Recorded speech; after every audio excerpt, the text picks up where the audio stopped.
डिग मुगल दे आन के विच कदमां दम विच न दम वलाद आए।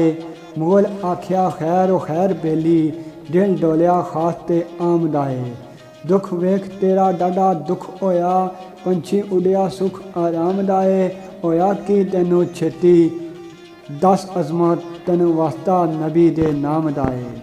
बढ़ के आ गुलाम ने अर्ज की बादशाह दुलारिया की दसां जो मैं वेख्या दसों नहीं आंदा तैनू मेरिया प्यारिया की दसां।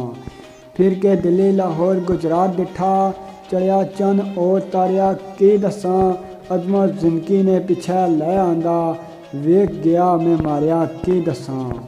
छेते दस गुलाम की वेख्याई हालत होई है बहुत खराब तेरी। रही जान भी जान दे विच नयो तबा दिसदी सख्त बेताब तेरी। अगों क्या गुलाम ना पुछ आका जान पवेगी विच अजाब तेरी। वेखी जो तू जो विच लाहौर अजमत खबरे ओ चली सची ख्वाब तेरी। गल सुनदियां ही अंदर सूर पै गई। मिर्जे आख्या दिल न ला यारा जब दस की वेख के लुट गयो मारी गई तेरी एवें बा यारा। हथ जोड़ गुलाम ने अर्ज की मिर्जा कुछ ना गल अला यारा। अजमत सुन जे नहीं तू रह सकदा जो कुछ वरत्या ने मेरे बा यारा। मिर्जा गया मैं जदों बाजार वाले अगां लै गई मेरी तकदीर मैनू भांडे वेखदियों ते तुरी जा रहियां नू नज़र पै गई एक तस्वीर मैनू। दीर तुले कमियार दे नाम सोहनी वजे विच कलेजड़े तीर मैनू हुसन उस ते होया ख़त्म अजमत लुटिया उसे जुल्फ जंजीर मैनू।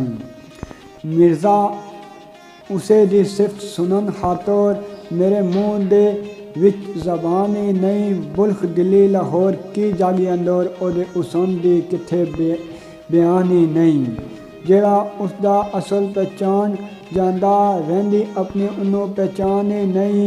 उन्नू वेख के जेड़ा ओदा ना होवे अजमत समझ ले ओ इंसान ही नहीं।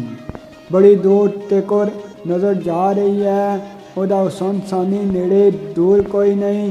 सोनी बड़ी सोहनी सभा सोहणिया थी सोहनी वांग सोहनी परी और कोई नहीं। मुख वेख ओदा दुख पैन पल्ले करदा सुख नू फिर मंजूर कोई नहीं।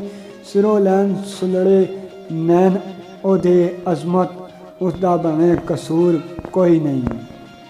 चंद चौदवीं रात दा मात होवे झलकां वेख के रुखे महताब दियां। कन्नां विच वाले जादू पान वाले दूरां पैंत उठदे सैर कताब दियां। होठ पान पत्ते जिन्हां कैर गुटे होशां लुटियां सारे पंजाब दियां।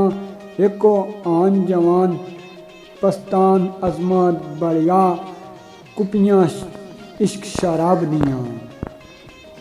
कद सिरों ते पुतलियां वांग गर्दन पलकां दे विच कोई बैठी परी होई है। सीना मखमली पेट हरीर वांगू खत्म बाजुआं ते कारागरी होई है। पट पट कोले रेशम पट नालों हलकत पट जिन्हां अगे धरी होई है। खबरे लुटनी किस खुशबू अजमत अतर गुलाब थी भरी हुई है। अतर गुलाब थी भरी हुई है।